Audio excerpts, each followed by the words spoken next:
Guten Morgen, meine Damen und meine Herren.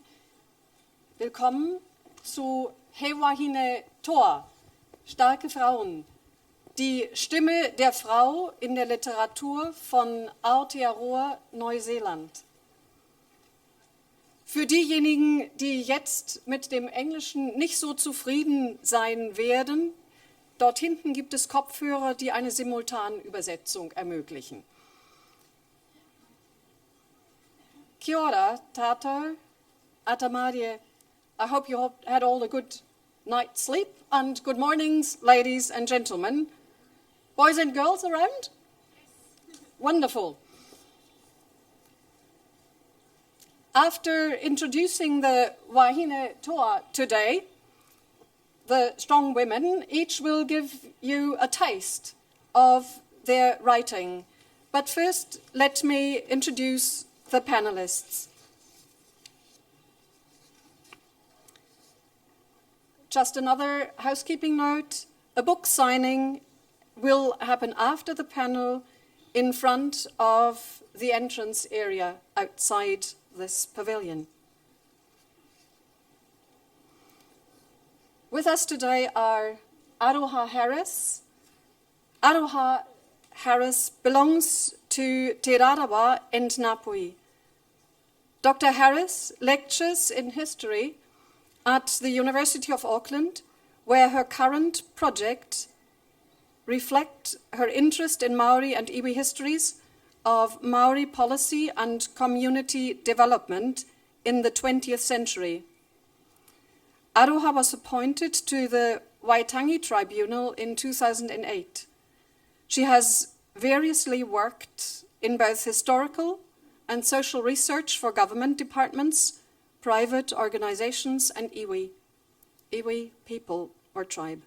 She continues to provide research advice to Te Runanga or Te Rarawa on a range of iwi development projects, including negotiations and settlements of Te Rarawa Historical Treaty of Waitangi claims. Aroha is a founding member of Te Pohere Kōrero, the National Organization of Maori Historians, and editor of the journal of the same name.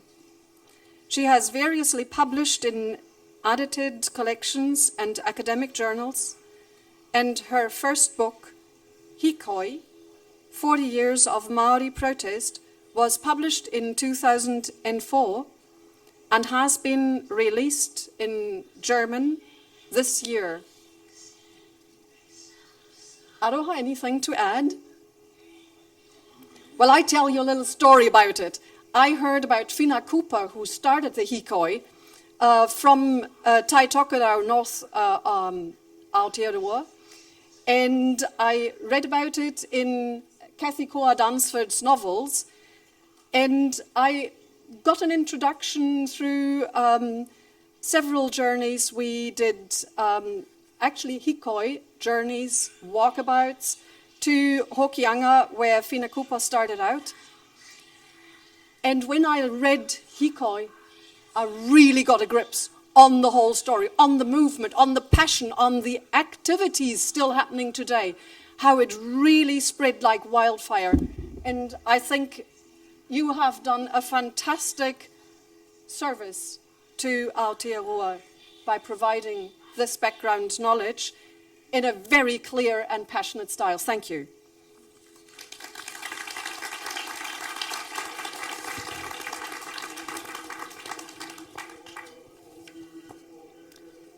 Cathy Dunsford is an award-winning author of 17 books in print and 7 in translation in US, Canada, UK, Australia, New Zealand, Germany, and Turkey. She's also recipient of 2 major literary grants from Creative New Zealand Arts. Cathie Dunsford has forged a new genre by bringing storytelling onto the page and transferring her social and political activism into riveting eco-novels. In these eco-novel series, they feature strong tangata whenua and eco-activists from the Pacific region. She has taught literature, creative writing, and publishing at Auckland University since 1975. And with her Dunsford publishing consultants, of which she is a director, she has brought 202 new and award-winning Pacific authors into print internationally. Kaitiakitanga Pacifica, her 8th eco-novel, is the epitome of what she stands for. In the words of Alexis Wright, author of Carpinteria, which won numerous awards, Kaitiakitanga Pacifica is a dazzling virtuoso from a master storyteller. With the fullest attention to the complex world created in the novel, Cathie Dunsford rewards the reader with the generosity and magnificence of her spirit and the strength of her cultural interconnections over a vast area of the world, which she holds together in all of the novel's delicate threads with a strong depth of knowledge in the laws of ancestral wisdom and a finite sense of their relevance to the contemporary world of the Pacific. Barbara Ewing, sorry, I didn't follow the alphabet, but here, Barbara Ewing is a New Zealand actress and novelist who has studied at Victoria University, Otago University, Auckland University, and the Royal Academy of Dramatic Art in London, where she was awarded the Bancroft Gold Medal. She says, while I was at university, I have a bachelor's degree in English and Maori, I showed talent as a young actress. I was sent on a government scholarship to, of course, the centre of that British Empire, to London. Tongue-in-cheek, of course.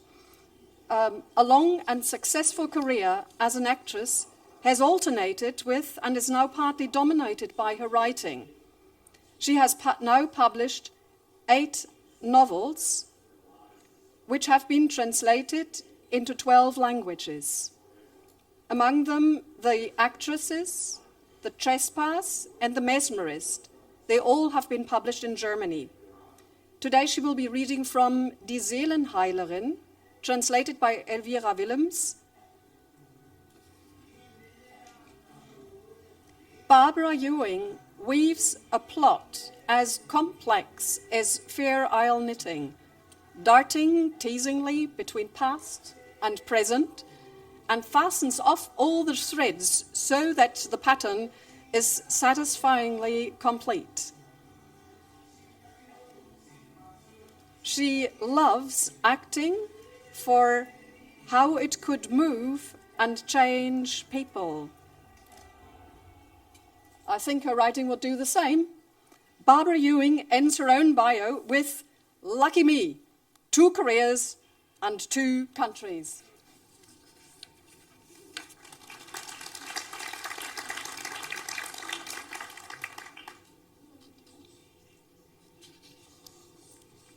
Eleanor Catton is the young star of New Zealand literature. Her debut novel, The Rehearsal, in Deutsch, Die Anatomie des Erwachens, in the translation of Barbara Schaden, has caused great excitement wherever it has been published around the world. And it has translated into many languages.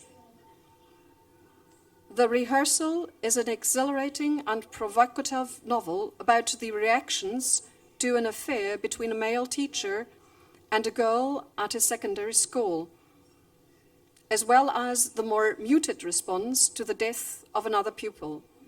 Startlingly original, it is at once a tender evocation of its young protagonists and a shrewd exposé of emotional compromise. The novel has a strong focus in relationships and the inner world of characters. Eleanor Catton was born in Canada and grew up in Canterbury. She has an MA in creative writing from Victoria University of Wellington and an MFA from the Iowa Writers' Workshop. In 2011, she is the Ursula Bethel Writer in Residence at the University of Canterbury and is finishing her second novel. In an interview in 2011, Eleanor described her next novel, The Luminaries, as an astrological murder mystery set in 1860s New Zealand. All of our writers, wahine toa, today will read an excerpt from their work and present their work, some of it unpublished. And the first one to open the wahine toa reading, the strong women reading, is Aroha Harris with 2 poems. Thank you.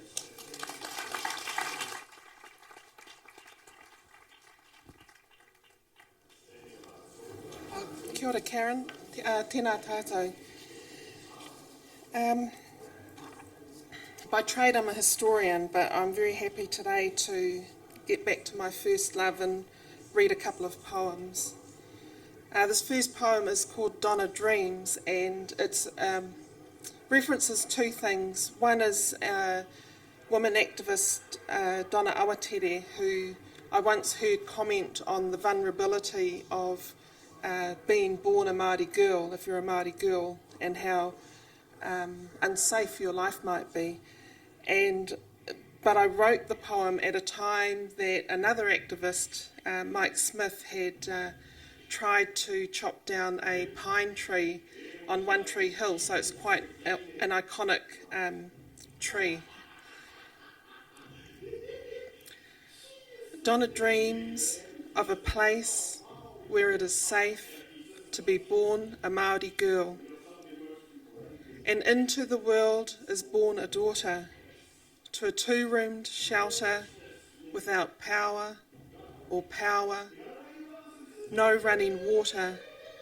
For generations she smokes asthma, eats heart disease, child, girl, statistic, makes her way in the world, a legal minimum education, typical life experience, a sentence punctuated with fists and kicks, chased down by a guzzle of beer, and Donna dreams, while one tree on a hill cries for the shame of a nation, and the nation mourns one tree, and Donna dreams.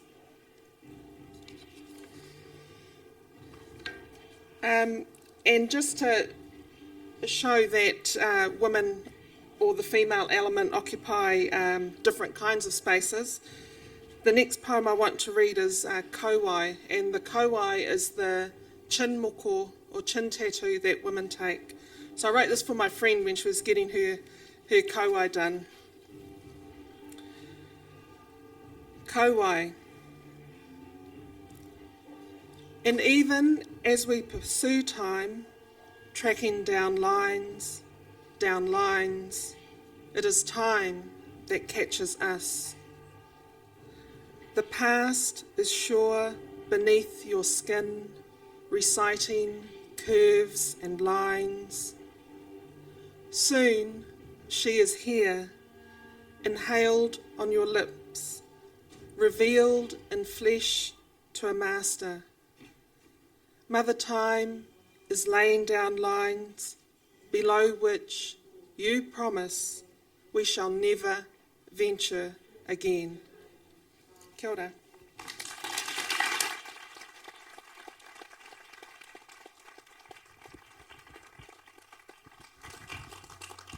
Barbara Ewing, would you please start your reading as a strong actress and a strong writer about strong women?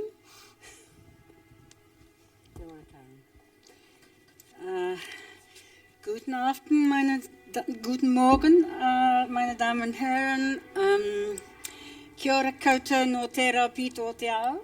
Kia ora tātou. Mon. Ciao. Bonjour. Hello. I have written quite a lot of novels, first of all, about New Zealand, but I could only write them when I had left New Zealand. I took on the subject of race relations in the 1950s, and I couldn't write it for 35 years. New Zealand is a very changed country now. But when I got to about my fifth or sixth novel, people kept saying to me, all your women are so strong. Do you particularly mean to write about strong women in terrible situations? And I said, no, do I? And I had no idea that actually that was what my books are about. It was a very strange experience to be told what I was writing. And I particularly, this is not about New Zealand women, but about Victorian women at a time in England when women who did not have the support of a father, a brother, a husband, a male person to look after them, as they got older, their fate really was the workhouse if they didn't have any money. It is an amazing... that particular period was particularly difficult. So I took two aging actresses who couldn't get any more work, something I know very much about, and put them in 1845-6, and they didn't know what to do. They were going to go to the workhouse, so they set up a fake mesmerism business, free no mesmerism they called it, and they put an advertisement in all the newspapers. They borrowed money to do this, saying, are you worried about your betrothed? Come to us and we will see you together and tell you if you are suited. And they would do mesmerism. They had stars. They lived in a basement in Bloomsbury. They had stars in the ceiling. They had little lamps. Cordelia dressed herself in scarves, and her friend Rilly stood behind a screen just like this and played Schubert on the flute. This was one of the early encounters.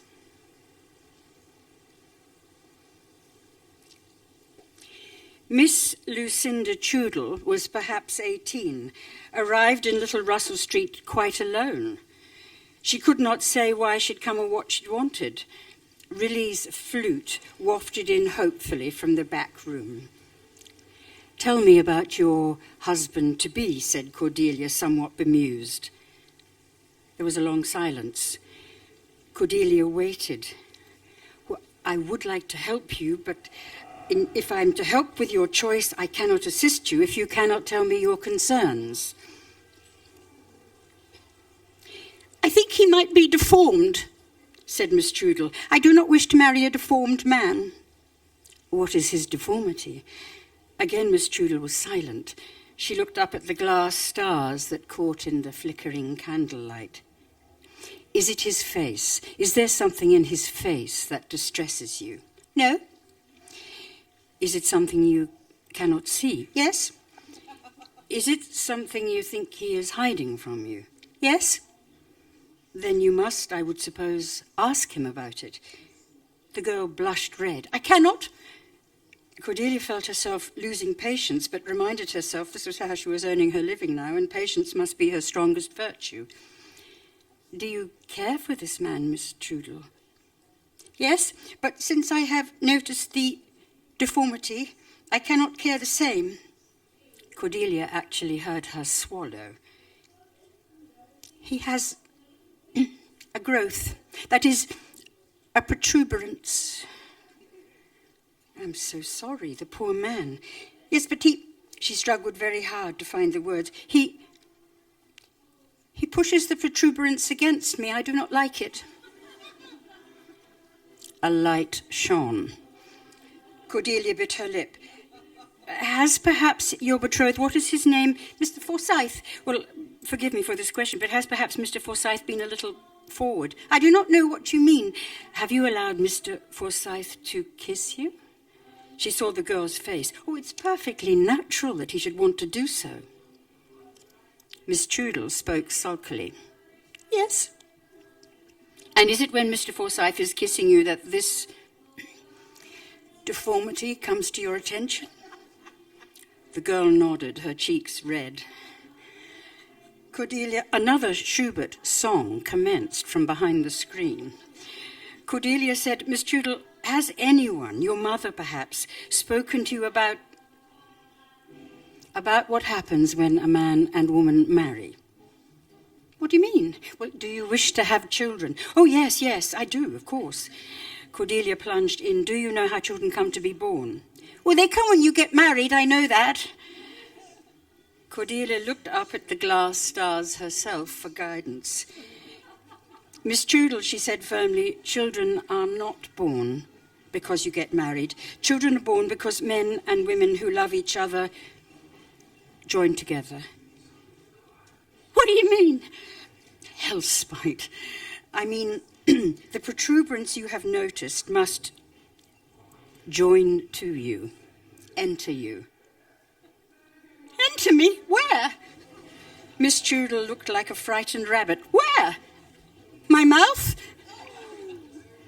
Inside your own body, said Cordelia briskly. The girl stood up, shocked beyond belief. I do not believe you. I shall report you. Cordelia tried once more. Perhaps if you could speak to your mother. My mother is a lady, not a vulgar person. Cordelia stood also in her shining new scarves. I think you will nevertheless find, Miss Trudel, that what I say is true. Such disgusting things cannot be true. I do not believe you. I will report you. And then she looked at Cordelia and added in a small voice, enter me where? Cordelia did her very best. Very gently, she put her hand on her own body. The horror on the girl's face was now absolute. No! She screamed. I do not believe you. The flute stopped mid-bar. Before Cordelia could stop her, Miss Trudel ran out of the room, past the screens omitting to pay, pulled at the door and ran up the iron steps and out into Little Russell Street. That was what strong women had to do in the 19th century.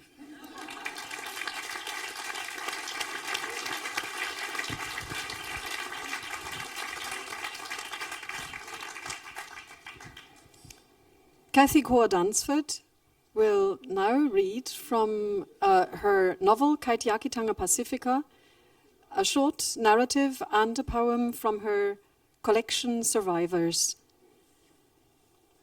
Thank you, Barbara. What a hard act to follow. Hey, brilliant, Barbara.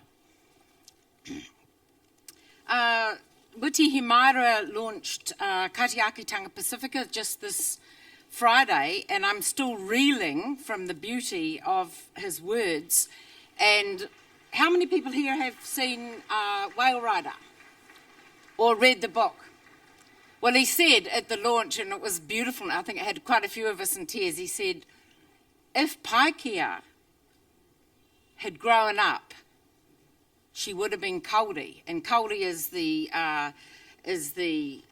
protagonist of the Kauri Iku novel series. So it was very, very touching and beautiful and moving for all of us there. I'm just going to read a short piece from Kaitiakitanga Pacifica. The Arata Wānanga, which is a sort of place of learning at the marae, and Kaitiakitanga is the guardianship of the natural resources and people. So Irihāpiti's explaining the significance of this to the participants. The conch shell sounds as the Kaitiakitanga Pacifica hui begins at Te Kōtiko Marae Hokianga, followed by a pōwhiri of welcome. Irihāpiti greets the manawhiri, the guests, and outlines the kaupapa for the days ahead. We have a whakatauki or a proverb. which aptly describes our interdependence and the vital importance of us all working together for the planet and a sustainable future. This begins Hutia Tarito. It's Hutia Tarito o te harakeke and ends Hei tangata, hei tangata, hei tangata. If you pluck out Tarito, the heart of the flax bush, the harakeke, where would the bellbird sing? I ask of you, what is the most important thing in the world? Hei tangata, hei tangata, hei tangata. It is people, people, people. When you say tangata in Māori, you're always implying tangata whenua, people of the land. For me, this is an important whakatauki to remember, and I hope it will be a symbol for this kaitiakitanga workshop. On a very literal level, when you harvest harakeke or flax, you always harvest from the outside in, leaving the grandparents, parents, and child intact. If you tear away the whānau, the middle, tarito, the child is lost and the plant dies. When you harvest, you must always return the unused parts of the flax to the plant to nurture her. On a wider level, this whakatauki is symbolic of our world today and how we treat each other and planet Earth. If we do not respect tarito, the heart of our existence, we will have no centre shoot or child symbolising our future. If we hurt a plant or pollute our land or rivers or oceans or hurt each other, we destroy the balance and can rip away the shoots that provide sustenance for future generations. E hara e te mea no naene te aroha no na tupuna I tuku iho I tuku iho. And that talks about the ancestors, and the next verse about te whenua with the land. I'm just going to read a very short excerpt from Survivors. This was published 20 years ago by the University of Osnabrück in a bilingual edition, and we were asked by Begina Cultural Centre in Berlin to come and launch the book, and we said, well, it sold out 20 years ago, actually. So my publisher, Global Dialogues Press, produced quite a beautiful book with woodcuts, all my woodcuts inside, and it's quite different from the first edition. So I'm just going to read a tiny bit of this, and I know there are people here in this room that were present at this conference. It was the International Feminist Book Fair in Montreal, and this poem documents one night of that book fair when Audre Lorde, Jax Alexander, Joy Harjo, Gloria Joseph, myself, and quite a few writers who were key in increasing the presence of Black and Indigenous voices at the book fair met to celebrate our communal activism and continued survival on this planet. And it's for Audre Lorde. The miracle of survival. Voices from Antigua to Aotearoa, Trinidad to Berlin, Kariakou and Kanawaki rise up over marinated raw squid, grape leaves, olives, peppers, and baked fish in a Greek restaurant buried beneath the streets of Montreal. Voices that weave in and out of the French, Caribbean, and Greek accents of the local restaurateurs. I think how lucky we are to be here, to have food, to have each other. The nutmeg fills my nostrils. I sit back and admire the animation, warmth, and powerful connectedness of this moment. Nutmeg, cinnamon, mace, tonka beans, cocoa tea, limes, breadfruit, sapodilla, paradise plums. The smells of Kariakou come to me through the singing tone of your voice, and I am transported back to San Francisco State University on a Tuesday afternoon in 1985. My students were studying Zami. They were fascinated by the text, but I wanted them to smell the fruit and spices, hear the call of watermelon, Vasamalona, know what it is like to be colonised as West Indian, as Black, as lesbian, as other, understand that Kariaku is not just an unnamed dot on the Caribbean map. In between the first and last class on Zami, something happened that threw Kariaku into their faces, made them question their God-given right to be American, to colonize, to enter the land, the mind, the body, the spirit of another. The United States of America, that large continent of power, invaded, raped and possessed one of the smallest islands on the globe, a part of Grenada, in the name of truth, justice and brotherhood, a betrayal to us all. The students turned up the next day wide-eyed and fighting for words. They were shocked, they were stunned. They tried to deny responsibility for what their government had done in the name of their country. Slowly, bit by bit, they began to taste the fleshy pink watermelon, smell the burned skin of a land invaded by outsiders, link Vietnam to Grenada, Saigon to Kariaku, and shamed memories brought a forgotten island into visibility on the horizon. Audrey's voice brings me back into the restaurant. I look up the length of our table.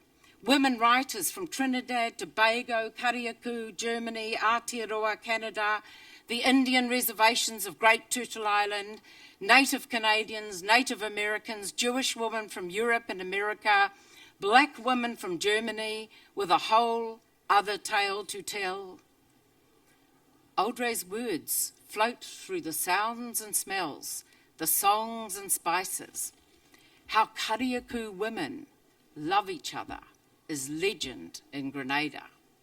And I feel the power of womanly love that has survived centuries of suffering surface in the colourful bowels of this underground Greek restaurant in cosmopolitan Montreal and rise to embrace and empower us with an energy that is ancient and yet strikingly new.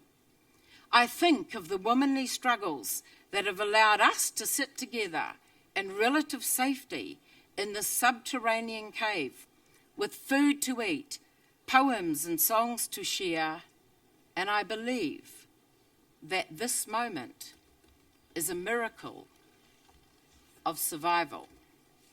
Kia ora koutou.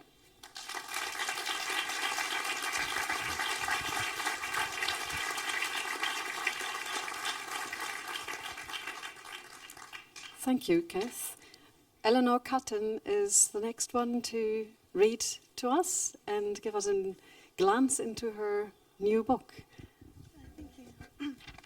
I actually have a confession to make. I left the English language version of my book at my hotel room this morning, and have just arrived at the green room to discover this, and picked up the German language book, and have tried to do a translation by hand of my own work. So it was a little bit slapdash, and I'm pretty sure that I've got it right. It was a fairly strange experience, but because my reading is extremely short, I think I might just spend a couple of minutes telling you a little bit about the origins of the book. In 2006, when I was just finishing university, I was really interested in writing for the theatre. I had a whole bunch of friends who were making short films and kind of being involved with the theatre in various ways, and it seemed very exciting. And I had a friend who was a very accomplished saxophone player and studying at Toi Whakaari, the New Zealand Drama School. And we had this idea that I would write her a dramatic monologue and direct it. And she would be the sole performer in this. And the idea was that the saxophone would be used in the performance as this kind of transitional device to move between characters. I had this notion that it would be interesting to tell a story of some kind of imbalance of power in a sexual context, where the perpetrator and the victim of the so-called crime were played by the same person. I thought that would be a kind of an interesting way of exploring gender politics and exploring the idea of the body being the kind of the site of a crime of abuse or assault. And the notion was, the piece that I'm going to read later became the very first scene of my book. But the idea that I had was that there would be a female teacher who was giving a speech to a student, and as she was talking, she would be undressing. And when she got down to the very last button on her dress, she would take off of her dress and reveal a school uniform underneath, and then become the girl whom she was talking to.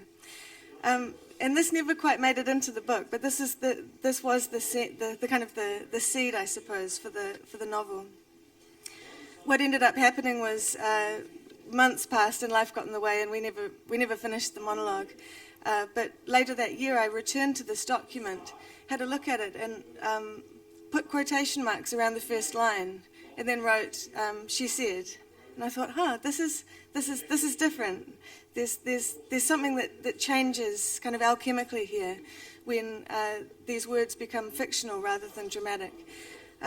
So I'll read you my transcription of the German translation of my novel. I wish that I could read it in German, but it would be too insulting to speakers of German. So this is the very beginning, chapter 1. "I can't do it," is what she says. "I simply can't admit students without prior musical training.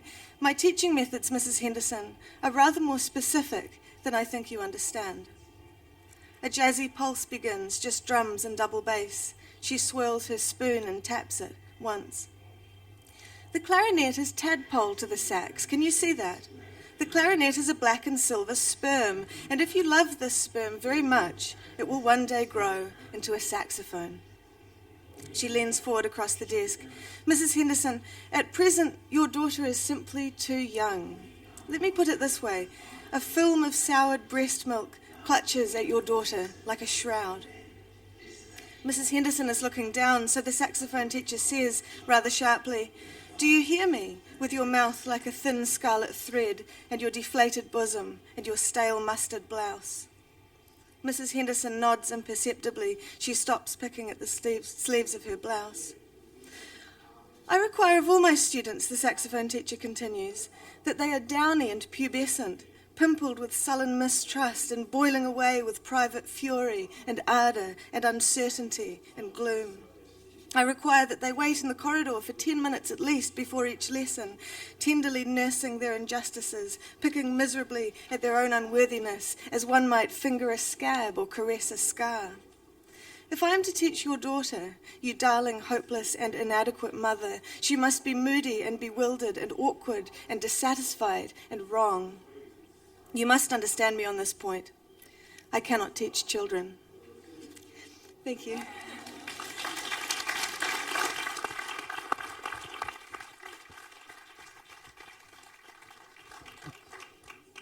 Thank you for this courageous and beautiful introduction to your book. Wow. We have a few questions.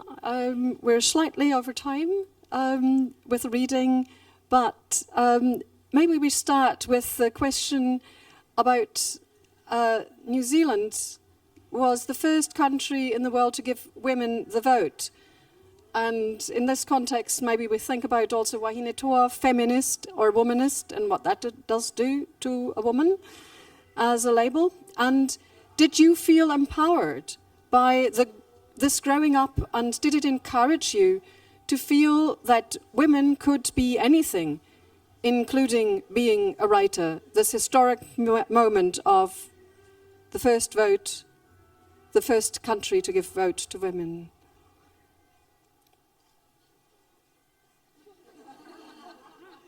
Okay.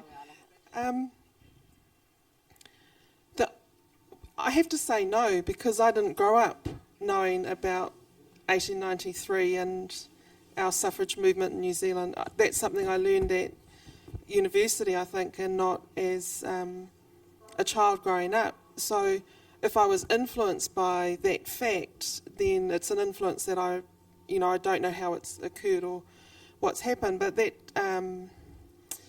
And I can't help but point out as a historian that there were some limits on that movement, right? The women, what they wanted was simply the vote, and this idea of women standing for parliament and some of the other things we now take for granted actually came at a later time. But not knowing about the suffrage movement in New Zealand doesn't mean I haven't become interested in it or interested in some of the allied movements, or that I wasn't influenced in some way by strong women, because I believe that I was. At primary school, actually, I wrote an essay about a woman called Elizabeth Yates, who was the mayor, became the mayor of Onehunga in 1893, the day after New Zealand women first exercised their vote. And she was the first mayor in the British Empire who was a woman. And what caught my attention as a very young girl was the men just having a complete tantrum about it, and councillors resigned. I think the whole fire service at Onehunga in Auckland resigned. And it was just, to me, it was just a great and entertaining story, but also very kind of curious and out of place one for me growing up at the time. It wasn't a story that was familiar to me, or but it just seemed to have this great power behind it, and I loved it.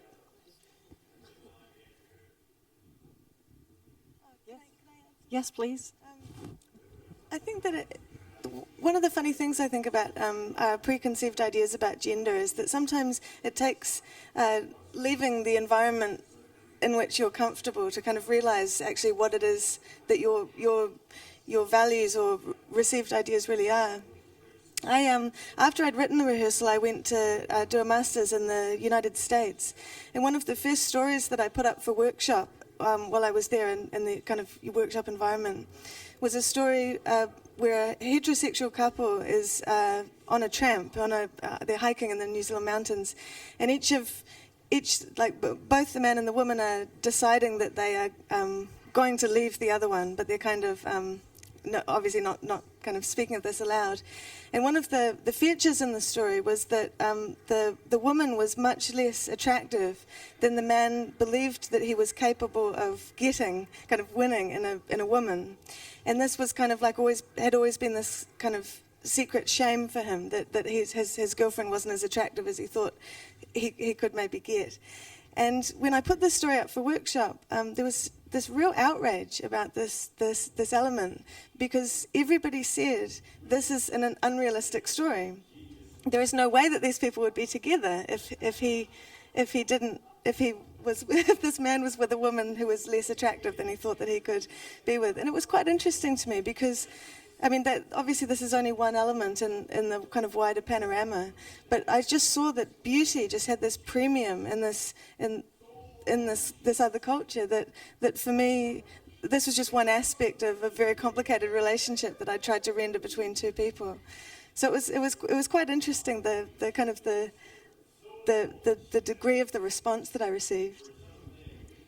I grew up in 1950s in Aotearoa, New Zealand, and we were taught at school all about how it was the first country in the world to give women the vote, but I looked around me at the alternatives. Like when I went to school, we were told we could be teachers, librarians, or assistants. There still was not a sense that there were careers sort of outside of that, or you could do anything.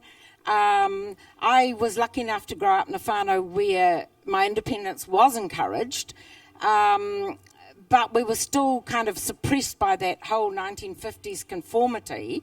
And part of the reason that's why I've written a series of eco-novels where actually the main characters happen to be Indigenous, lesbian, feminists mainly. There's lots of blokes in the book, there's a whole lot of other people, but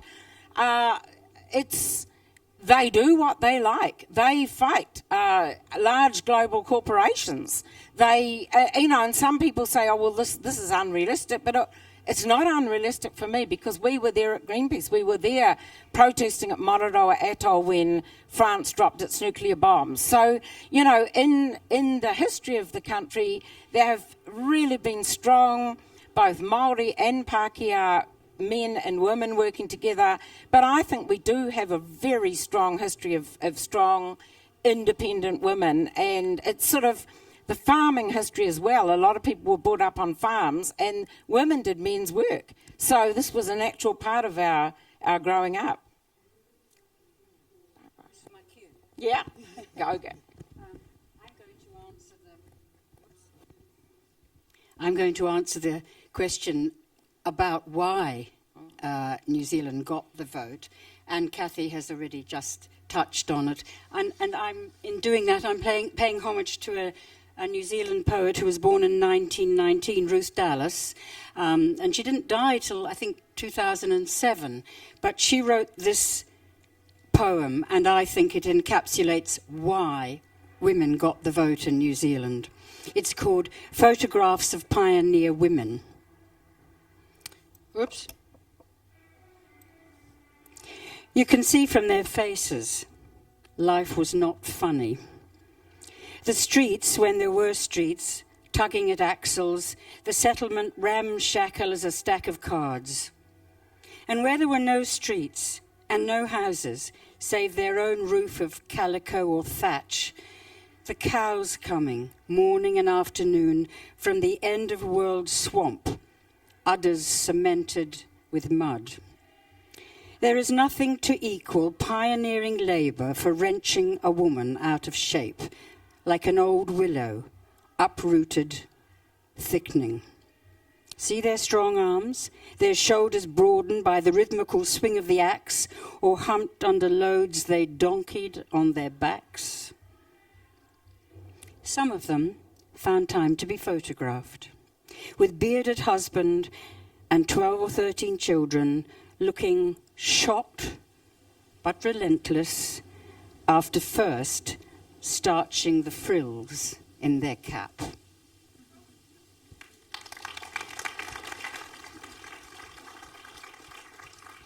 I just want to say that I think you came here, my ancestors came for a fairer society for themselves, a classless society for themselves, and when you're looking for a classless society with no royalty or anything, but just everyone to have the same chance, you can't not give the vote to women.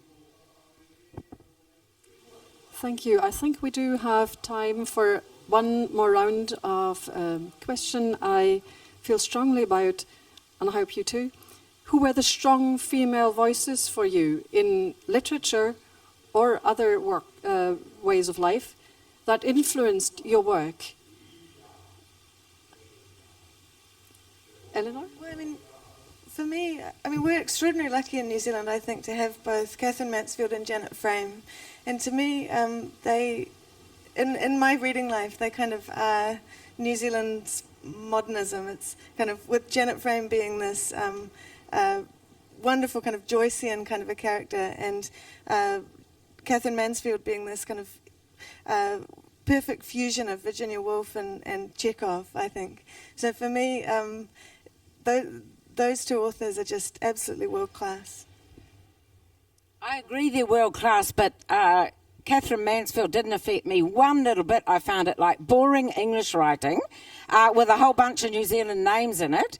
And Janet Frame I adored, absolutely adored, because could really connect with. I think she's a far more innovative, far more stunning writer in my book than Catherine Mansfield. But I had to actually go overseas. When I was on the fort, I was nurtured by Adrienne Rich, Audre Lorde. It was the black, Jewish, American feminist writers that nurtured me and gave me a voice, because that voice was not present in our fiction. And I edited and co-edited the first 5 New Zealand women's anthologies, running from New Women's Fiction right through to Penguin, largely because I saw, we might have got the vote, but women's voices were still not out there in the literature. You might find 1 or 2 or 3 women inside the anthologies, of men's writing at that point in time, and that was the 1980s.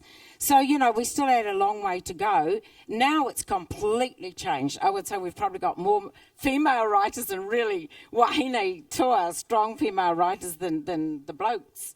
So, yeah, it's interesting, that question of mentors. If I was only allowed to choose one writer, it would be Patricia Grace. Yeah. And in choosing her, I have to also acknowledge my own teachers. So I had a teacher who encouraged creative writing and had the foresight to read Patricia Grace's first collection to us as children. And I don't think there would have been many teachers in New Zealand at that time who would have selected an emerging Māori writer. And the story that has always stuck in my head is A Way of Talking, which has 3 very strong female characters in it, and the one that's irreverent to her neighbour and a bit cheeky towards her sister is probably the one that I loved the most, and also the character that I didn't have in my own family. It wasn't although she was a real character to me, she wasn't one that I could access easily. So I guess there's something aspirational in the way that I understood that story.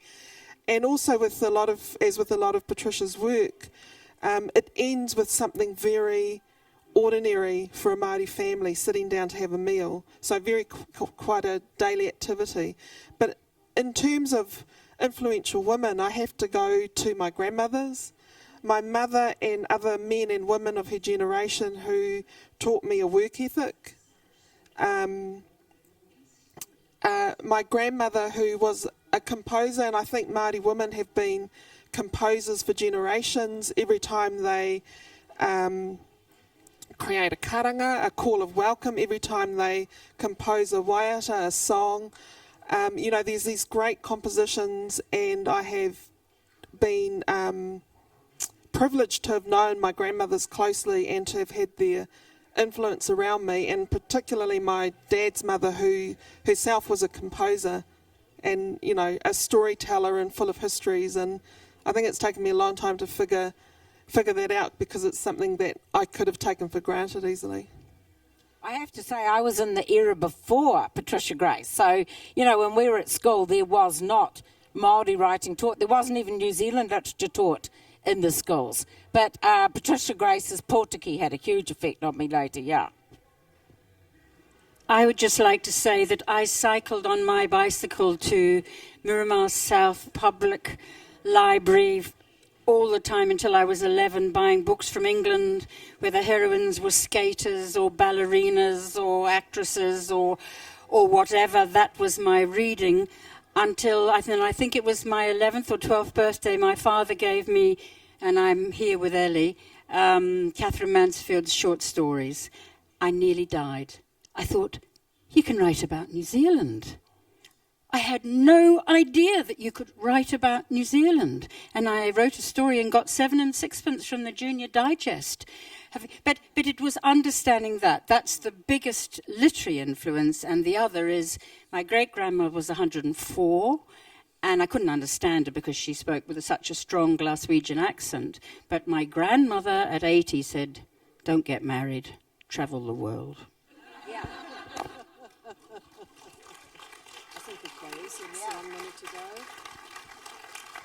My grandmother also said, don't ever get married, and if you do make the mistake, don't ever have children. Forgotten that. I did get married. I did get married several times. I got married at the Frankfurt Roma. We were the first lesbians ever to be married at the Frankfurt Roma. And the judge came down from her seat and sang a waiata with us. We thought that was pretty cool.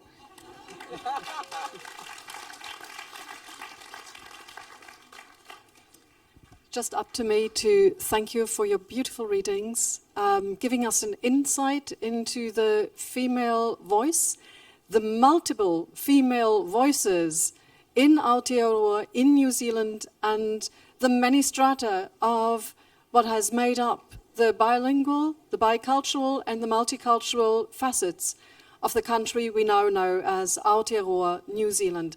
Thank you so much for all your brilliant readings and your, I think I'm saying that in the name of the audience, and your insight into not only the formal strong voices, the strong voices of the female, as in workplaces and literature, but also in the life of us all, the formative voices who have always been, I think, mothers and grandmothers and great-grandmothers. Thank you very much. Kia ora.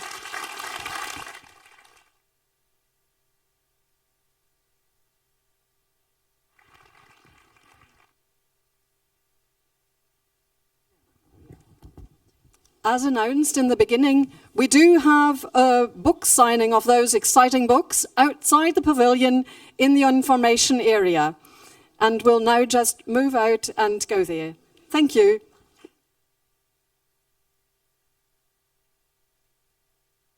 I'm going to sing a wonderful Māori song called Wahine Ma, which is it's by Harini Melbourne.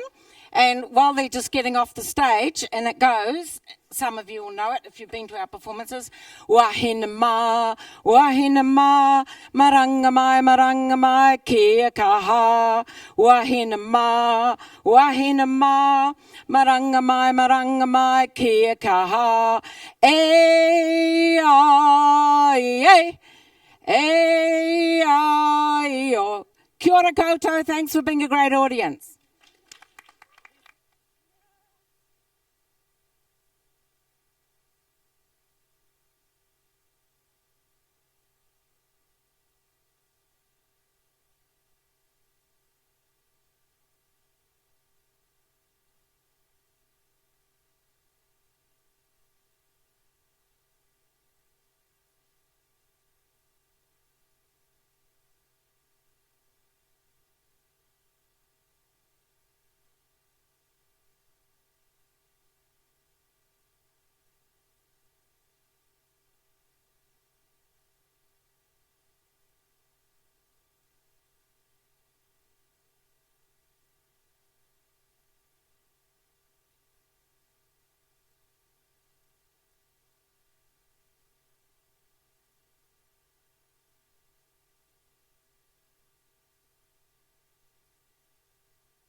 You don't see the audience, I'm not used to it.